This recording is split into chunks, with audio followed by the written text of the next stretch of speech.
Mukhang matutuluyan na yung Roblox, guys.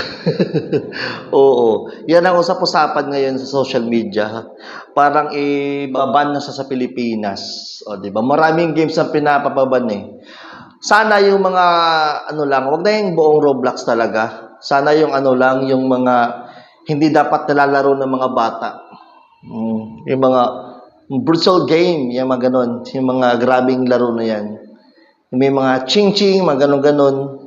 Yung mga bang-bang, ganon. Tanggalin na lang nila. Pero yung mga kagaya ng TSB, okay lang naman yung TSB. Grow a Garden, okay lang din naman yun. Yung boxing, okay lang naman din yun.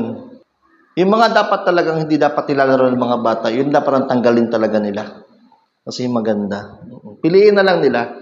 Yung mga hindi naman na grabing laro, yung mga educational game, yung mga challenge, ayun na lang tanggalin nila, ay iiwan nila. Di ba? Kawawa naman yung mga bata na naglumaki sa Roblox. Dapat yung mga piling ano lang talaga, mga piling laro lang tanggalin nila.